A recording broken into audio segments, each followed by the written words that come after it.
pendant la pandémie, quand j'attendais, je pensais bon, on va jamais arriver au cinéma, au public avec le film. C'est dommage, mais maintenant il semble qu'on peut, qu'on va arriver.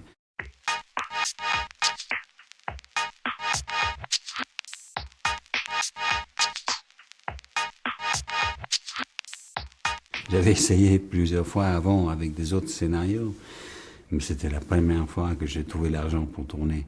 Pas les 7 semaines que je voulais avoir.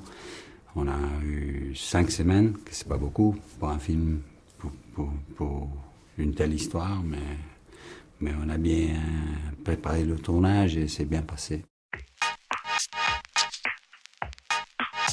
Les familles sont tous compliquées.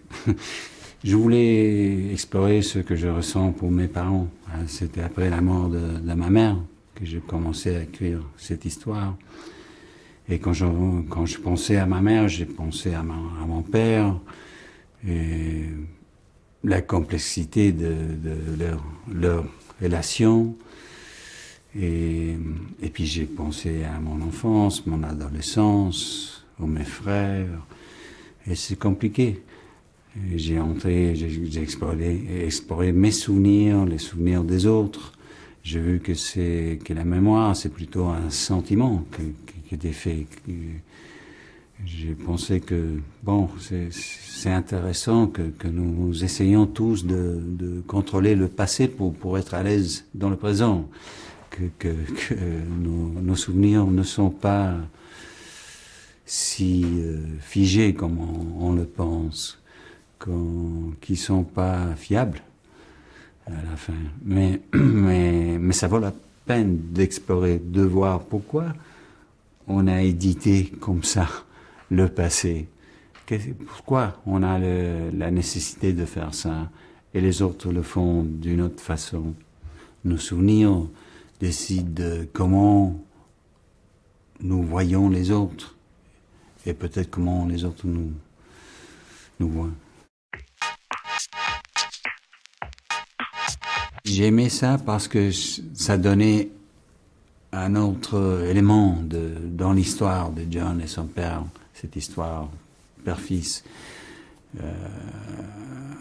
Ça m'a aidé. C'était pas gratuitement que je faisais ça. Je pensais que c'est logique, ça peut fonctionner.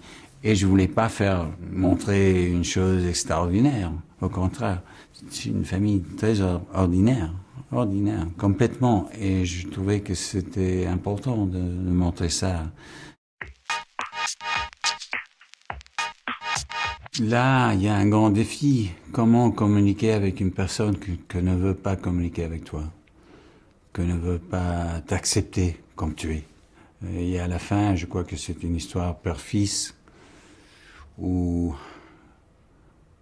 on essaye de trouver un point de contact. Moi, je suis optimiste. Je pense qu'on est plus conscient maintenant de l'importance de la bonne communication, d'une communication plus ouverte, plus honnête.